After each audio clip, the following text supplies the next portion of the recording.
Hello, my name is Chantal Adams. I go to the University of Ottawa. I'm in my third year of studies, and I recently completed a CSL placement with AncestralHomes Network for the winter term of 2024.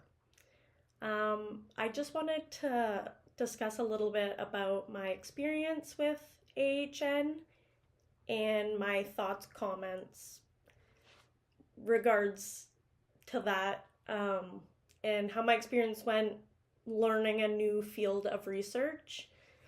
For background information on me, I am taking political science, so nothing really in the realm of genealogy or architecture or geography with regards to homes or anything like that. But when I seen the opportunity to complete this placement,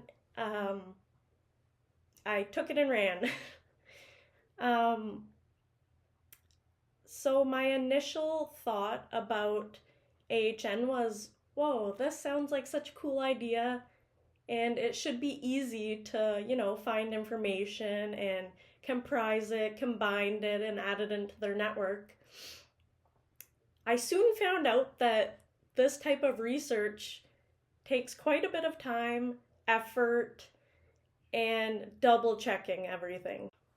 So there's lots of people with similar names and the same last names, but they weren't related or they didn't live together. So that makes it a challenge.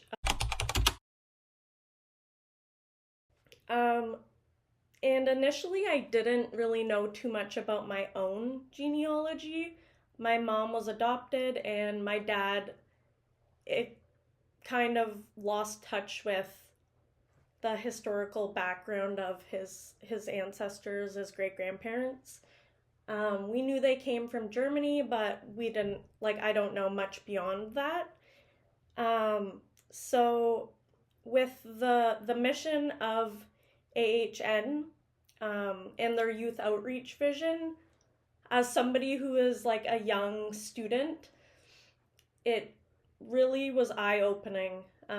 It encouraged me to delve deep into my family genetics, where they came from, homes, history, and through this research I found interesting in finding my mother's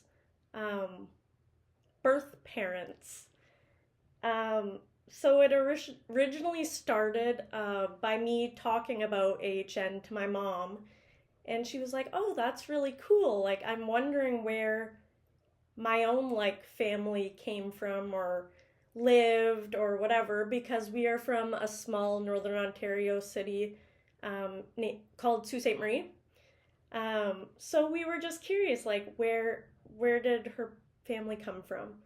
Long story short, after a lot of research and through a combination of looking at ancestral homes in Sault Ste. Marie and connecting dots and more research, I was actually able to find her birth mother, and then I completed a home that she grew up in and a home that she would have lived in when she was pregnant with my mom and gave her up for adoption.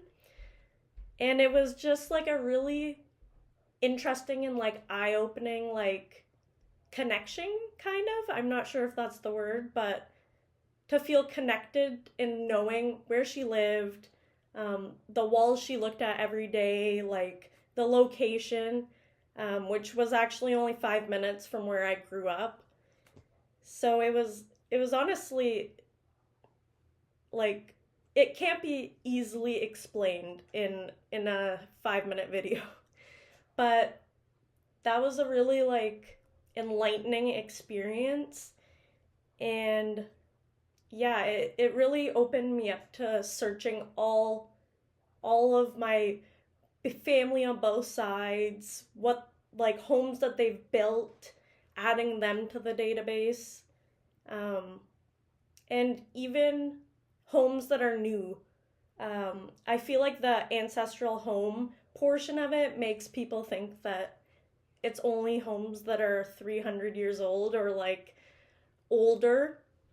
But I was encouraged to enter homes that were new or like 10 years old, 20 years old, homes that I grew up in. The only difficulty I found in doing that was that there wasn't a whole lot of research around the home itself. Um, and I felt like throughout my research experience that it was easier to find information on homes before 1930 when because Census Canada, Library and Archives Canada, they have it pretty up to date, and it's arguably easier to navigate those census records, but anything like newer than 1931 is more difficult. So I found that a challenge. And I had also never really researched census records, so that was all kind of a learning curve for me. One thing that I noticed about the website that would be cool to incorporate is for the pictures portion, instead of also just having pictures of the home and its architecture, it would be cool if there was like either a separate section or incorporated into that section the option to include floor plans, maps, historical surveys, like land purchase records, or like more records or development type of details regarding the land itself. And also, it would be interesting to have the option when you're adding family members to be able to say how they're related, or also just to add people that built the house, like they didn't maybe necessarily live there, but they could have built it and rented it, or you know what I mean. So I feel like that would be another interesting section to add, is the home before it was built and who built it. A section for like maiden names, because like once a woman or man gets married, their last name changes. So do we want the maiden name too? Because I feel like that would be relevant for the research purposes. So I know that AHN's vision for 2024 is to really expand their social media. They have an Instagram page right now, but I would recommend getting a TikTok, because if you're trying to reach younger generations, social media is the place to be. TikTok, you can interact better and reach people further at like the snap of a finger. There's quite a bit of insight about reaching out to more universities or high schools with research opportunities that way. But I also think that a couple ways to collaborate with others is through Facebook groups. You could just post like your website, and not just like locally Facebook groups, but Facebook groups anywhere, all around the world, through the AHN like Facebook group. Just add all the groups that you can find anything to do with homes, and I feel like that's a good way to reach beyond the local region. Another thing I wanted to note is the census option when adding homes to the database. I feel like census offer like a good range of information, but there's also like other ways to document things that are equally like as relevant. So I feel like the census portion of the database should be expanded to include more broad documentation, like newspaper articles, surveys, What else? Information from local databases. Like, for example, I'm from Sault Ste. Marie. We have Sioux Today, Sioux Star, Sault Ste. Marie Historic, City of Ottawa, or they have all kinds of historic like options. And I think it would be nice to incorporate a reach beyond just census records. Another thing I wanted to note is that, for example, I did a 30-hour placement and I entered 10 homes into the database.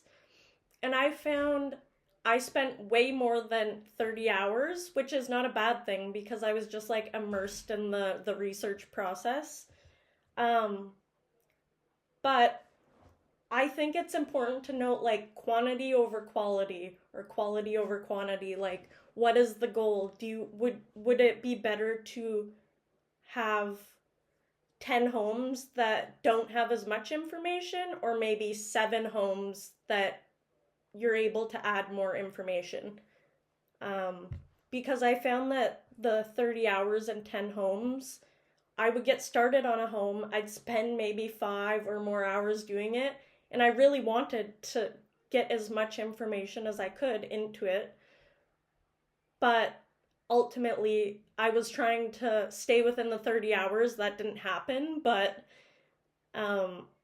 if I was able to dedicate more time to maybe 7 homes, then I feel like I could have added a lot more like context and information and like historical things about the families. But other than that, I really found the platform easy to use. I like how it saves your data so that you don't have to like put it somewhere and then transfer it in or anything like that. The only thing I would maybe add is like the ability to have more than one home like in progress at the same time. And yeah, I think that AncestralHomes Network is on a great path, and it was such an eye-opening task to be a part of this type of research, and it really like made me